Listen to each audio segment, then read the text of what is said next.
है दोस्तों, मैं अनिल कुमार फिर से अपने YouTube channel Anil arts classes Sitamarhi में आप लोगों का हार्दिक स्वागत करता हूं। दोस्तों, आज का जो मेरा टॉपिक है वो आपको न्यूज़पेपर एनालिसिस से जुड़ा हुआ है और कल के वीडियो में ही हम आपको यह इंस्ट्रक्शन दिए थे कि आपको अब प्रतिदिन क्या होगा कि न्यूज़पेपर से जुड़ा हुआ विश्लेषण मिलेगा। इससे आपको क्या फायदा होगा कि जो कुछ परंपरागत प्रश्न है वो आपके नहीं छूटेंगे। इसके अलावा जो करंट अफेयर के प्रश्न जो पूछे जाते हैं वो नहीं आपका छूटेगा एग्जाम में। तो न्यूज़पेपर एनालिसिस में मुख्य रूप से हम लोग दैनिक जागरण, हिंदुस्तान, दैनिक भास्कर और आपको दैनिक जागरण जो पेपर है उसका हम लोग एनालिसिस करेंगे। तो दोस्तों, सबसे पहले आज जो है 2 सितंबर है और 2 सितंबर को इतिहास में कई सारी घटनाएं घटी है, लेकिन इनमें से जो कुछ प्रमुख है इसके बारे में जिससे प्रश्न पूछे गए हैं इस सब पर हम चर्चा करते हैं। तो सबसे पहले वर्ल्ड कोकोनट डे यानी कि विश्व नारियल दिवस आपको प्रतिवर्ष 2 सितंबर को मनाया जाता है और इसका उद्देश्य होता है आपको नारियलों की खेती के प्रति लोगों को जागरूक करना। इसके अलावा नारियल का सही ढंग से सदुपयोग किया जाए, इसके प्रति लोगों को जागृत करना, इसके आयात निर्यात को बढ़ावा देना। इन सारे उद्देश्यों से आपको वर्ल्ड कोकोनट डे जो होता है वो आपको 2 सितंबर को मनाया जाता है। और हमारे भारत में सबसे ज्यादा अगर नारियल का उत्पादन होता है तो आपको केरल में होता है और केरल जो है भारत का एक समुद्र तटीय राज्य है। इसके बाद 2 सितंबर से जुड़ी हुई एक और घटना है। जैसे आप लोग जानते होइएगा कि आज ही के दिन यानी कि 2 सितंबर 1941 को ही बॉलीवुड की जो मिस्ट्री गर्ल है यानी कि साधना शिवदासानी, उनका जन्म कराची में हुआ था। साधना हेयर स्टाइल का नाम भी सुने होइएगा जो कि काफी लोकप्रिय हेयर स्टाइल था। तो ये जो साधना शिवदासानी है बॉलीवुड में इनको साधना के नाम से जाना गया और इनको मिस्ट्री गर्ल के नाम से जाना जाता है बॉलीवुड में। इनका निधन आपको दिसंबर 2015 में हुआ था और ये आपको एनटीपीसी एग्जाम में पूछा गया प्रश्न भी है कि अभिनेत्री साधना का जो अन्य नाम है वो क्या है, तो आपको मिस्ट्री गर्ल है, ठीक है। और इस मिस्ट्री गर्ल का जन्म आज ही हुआ था 2 सितंबर 1941 को कराची में। तो बॉलीवुड में कुछ ऐसे नाम हैं जो अभिनेत्रियों को दिया गया, थोड़ा सा इसको आप लोग रिकॉल कर लेंगे। जैसे मिस्ट्री गर्ल आपको साधना को कहा जाता है, धक धक गर्ल जो है माधुरी दीक्षित को कहा जाता है, ड्रीम गर्ल हेमा मालिनी को कहा जाता है, देसी गर्ल प्रियंका चोपड़ा को कहा जाता है। तो इन सारे चीज को भी आप याद रखेंगे। आज ही के दिन आजादी से आपको 1 साल पहले यानी कि 2 सितंबर 1946 को अंतरिम सरकार का गठन हुआ था और इस अंतरिम सरकार का जो गठन हुआ था पंडित जवाहरलाल नेहरू के नेतृत्व में हुआ था और ये नेहरू जी आगे चलकर भारत के प्रथम विदेश मंत्री व भारत के प्रथम प्रधानमंत्री भी बने। तो कभी कभी प्रश्न पूछ दिया जाता है कि अंतिम सरकार में कितने सदस्य थे, तो आपको 2 ब्रिटिश सहित इसमें 12 भारतीय सदस्य शामिल थे। तो यहां से आपसे प्रश्न कैसे पूछा जाएगा कि अंतरिम सरकार का गठन कब हुआ था, तो अंतरिम सरकार का जो गठन हुआ था 2 सितंबर 1946 को किसके नेतृत्व में हुआ था, तो पंडित जवाहरलाल नेहरू के नेतृत्व में हुआ था। पंडित जवाहरलाल नेहरू आगे चल के भारत के प्रथम विदेश मंत्री व भारत के प्रथम प्रधानमंत्री भी बने और इन्हीं के द्वारा हमारे भारत की विदेश नीति जो थी गुट निरपेक्ष, इसको क्या किया गया था, तय किया गया था। इसीलिए भारत की जो विदेश नीति है इसको नेहरू का विदेश नीति भी क्या किया जाता है, कहा जाता है। अब आइए आगे चलते हैं। अब जो है भारत दुनिया का सबसे बड़ा लोकतांत्रिक देश है और यह दुनिया की सबसे बड़ी जो संस्था है अंतरराष्ट्रीय संस्था जिसका नाम है आपको संयुक्त राष्ट्र संघ यानी यूएनओ। तो भारत इसमें सुधार चाहता है। तो सबसे पहले जान लीजिए कि यूएनओ का गठन कब हुआ था, तो 24 अक्टूबर 1945 को यूएनओ का गठन हुआ था और इसका उद्देश्य था विश्व में शांति स्थापित करना। तो यूएनओ यानी कि यूएनओ जो है उसके 6 प्रमुख अंग है यानी कि संयुक्त राष्ट्र संघ के 6 प्रमुख अंग है।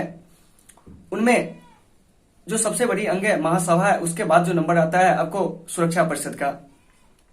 तो सुरक्षा परिषद जो है विश्व में शांति बनाए रखने हेतु जिम्मेवार है। तो सुरक्षा परिषद में 2 प्रकार के सदस्य होते हैं, एक आपको अस्थायी सदस्य होते हैं और एक जो है आपको अस्थायी सदस्य होते हैं। तो अस्थायी सदस्य में आपको 5 देश आते हैं जो दुनिया के शक्तिशाली देश हैं, अमेरिका, इंग्लैंड, फ्रांस, चीन और रूस। जबकि अस्थायी सदस्य जो होते हैं उसकी नियुक्ति जो होती है प्रत्येक 2 वर्ष बाद की जाती है, यानी कि अगर किसी सदस्य की नियुक्ति 2019 में होगी तो उसका रिटायरमेंट जो होगा वो आपको, यानी कि उसके जो 1/3 सदस्य होते हैं, ठीक है, वो प्रत्येक 2 वर्ष बाद क्या हो जाते हैं, रिटायर हो जाते हैं। तो भारत, ब्राजील, जर्मनी, जापान जैसे देश चाहता है कि सुरक्षा परिषद में क्या हो, बदलाव हो, क्योंकि ये 5 देश जो होते हैं अपने मनमाने तरीके से क्या करता है कि संयुक्त राष्ट्र संघ के सुरक्षा परिषद में जो वीटो पावर है उसका वह यूज करता है। तो भारत इसमें सुधार के लिए प्रतिबद्ध है और हाल फिलहाल संयुक्त राष्ट्र संघ के जो 74वें सत्र हो रहे हैं उसमें भारत इस मुद्दा को जोर शोर से उठाएगा भी। तो यहां से आपसे क्या प्रश्न पूछा जाएगा? सबसे पहले संयुक्त राष्ट्र संघ का गठन 24 अक्टूबर 1945 को। संयुक्त राष्ट्र संघ का जो मुख्यालय है वो आपको न्यूयॉर्क में है। संयुक्त राष्ट्र संघ में जो अभी सदस्य देश है 193 है। संयुक्त राष्ट्र संघ के 6 प्रमुख अंग है, जिसमें प्रमुख अंग जो है महासभा और सुरक्षा परिषद है। और सुरक्षा परिषद में 2 प्रकार के सदस्य होते हैं, एक अस्थायी और एक अस्थायी। तो अस्थायी सदस्य जो हुए उनकी नियुक्ति जो है शुरू से ही की गई है, यानी कि समय समय पर इसमें कुछ देश जुड़े भी हैं, ठीक है, यानी कि अस्थायी में। तो अस्थायी में 5 सदस्य आते हैं, आपको अमेरिका, इंग्लैंड, रूस, फ्रांस और चीन आते हैं। जबकि अस्थायी सदस्यों की जो नियुक्ति होती है प्रत्येक 2 वर्ष के लिए होती है, क्योंकि इसके 1/3 सदस्य जो होते हैं वो आपको क्या होते हैं, प्रत्येक 2 वर्ष बाद जो होते हैं सेवानिवृत्त होते हैं। भारत 1 जनवरी 2021 से संयुक्त राष्ट्र संघ के अस्थायी सदस्य के तौर पर कार्य करेगा और इसका जो कार्यकाल होगा वो आपको 2 वर्षों का होगा। तो यह आपको क्या थी कि अभी दिन की यह बड़ी खबर थी, ठीक है। अब आइए, अब हम बात करते हैं भारत के जो नए चुनाव आयुक्त बनाए गए हैं वो आपको राजीव कुमार बनाए गए, ठीक है। तो सबसे पहले जानिए कि ये जो चुनाव आयुक्त है, ठीक है, ये आखिरकार है क्या। तो चुनाव आयुक्त जो बनते हैं आपको चुनाव आयोग से बनते हैं, क्योंकि चुनाव आयोग हमारे भारत में एक स्वतंत्र संवैधानिक संस्था है, ठीक है, और यह भारत में चुनाव कराने के लिए उत्तरदायी है। और इसमें 3 सदस्य होते हैं, एक मुख्य चुनाव आयुक्त और 2 जो होते हैं अन्य चुनाव आयुक्त। तो अभी जो नए चुनाव आयुक्त बने हैं वो आपको राजीव कुमार बने हैं और यह आपको अशोक लवासा का स्थान लेंगे। अब आइए, अब हम बात करते हैं कि रेलवे के द्वारा क्या हुआ है कि आपको एक साथी जो आपको क्या कहते हैं वार्निंग सिस्टम है उसको क्या किया गया है कि आपको आसनसोल स्टेशन के आसपास लगाया गया है। तो ये जो वार्निंग सिस्टम है साथी, इससे क्या होगा, जो गैंगमैन है उस गैंगमैन को कार्य करने में क्या होगी कि आपको सहायता मिलेगी, ठीक है। क्योंकि क्या होता है कि जब ट्रेन आती है तो बहुत बार क्या होता है कि गैंगमैन को पता नहीं चल पाता है कि ट्रेन आ रही है। तो इसी गैंगमैन की जान माल की सुरक्षा के लिए क्या किया गया है कि आपको साथी नामक एक जो वार्निंग सिस्टम है उसको क्या किया गया है, लागू किया गया है। तो इस चीज को भी आपको याद रखना है कि साथी क्या है, तो रेलवे का एक वार्निंग सिस्टम है और इसको जो विकसित किया गया था वो आपको 2019 में ही विकसित किया गया था। अब आइए, अभी हाल फिलहाल हमारे भारत के पूर्व राष्ट्रपति डॉक्टर प्रणब मुखर्जी की मृत्यु हो गई 31 अगस्त 2020 को।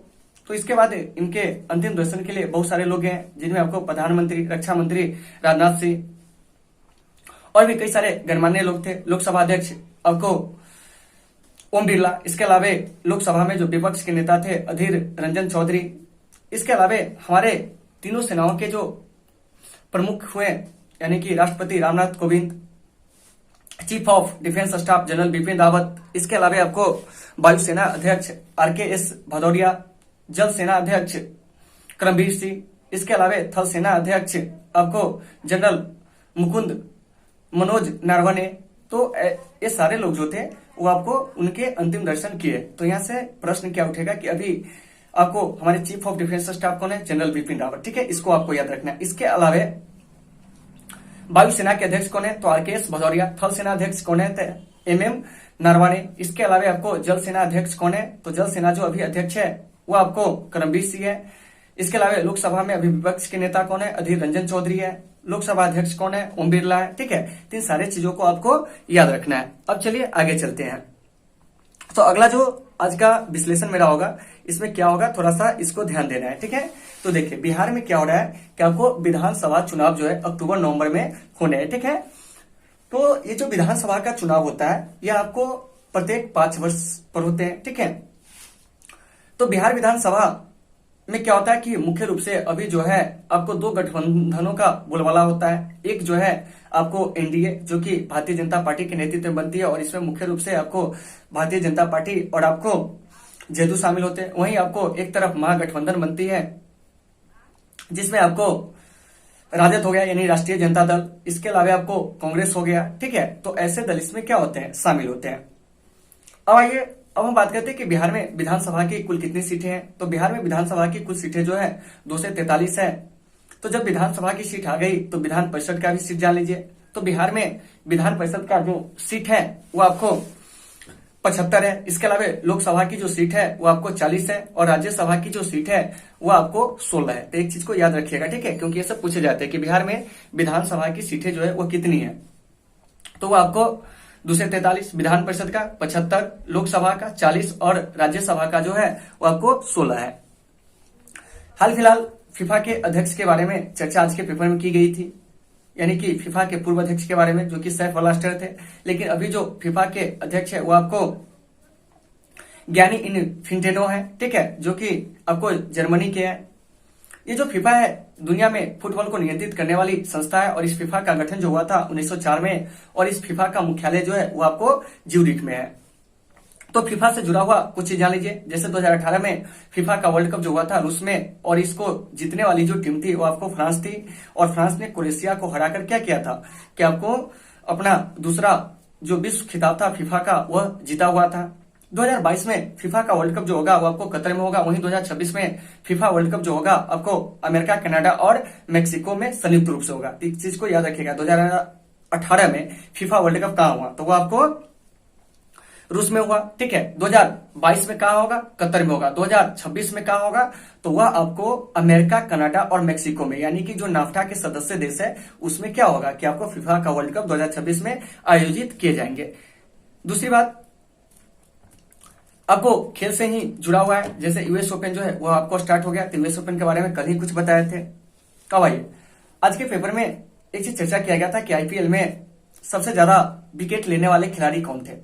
तो आईपीएल के इतिहास में अब तक सबसे ज्यादा विकेट लेने वाले खिलाड़ी जो है वो आपको लासित मलिंगा है। वहीं आपको सबसे ज्यादा रन बनाने वाले जो खिलाड़ी है वो आपको विराट कोहली है। तो विराट कोहली अभी रॉयल चैलेंजर्स बेंगलुरु की ओर से खेलते हैं। वहीं आपको लासित मलिंगा अभी आपको मुंबई इंडियंस की ओर से खेलते हैं। तो दोस्तों आज के न्यूज पेपर में बस इतना ही चीज जो था वो आपको क्या था कि आपके एग्जाम के लायक मुझे अच्छा लगा। वैसे दिया तो बहुत सारी चीज आते हैं, लेकिन एग्जाम के व्यू से मुझे यही चीज अच्छी लगी। तो दोस्तों मुझे उम्मीद है कि आपको ये टॉपिक आसानी से समझ में आ गई होगी। अगर आपको किसी प्रकार की कोई समस्या होती है तो आप हमें कमेंट करके बताएं, हम आपकी समस्या का हर संभव समाधान करने का प्रयास करेंगे। तो दोस्तों आज की इस क्लास को हम यहीं पे विराम देते हैं, फिर मिलते हैं अगले क्लास में। जब तक के लिए आप सबों से सुविधा, take care all of you.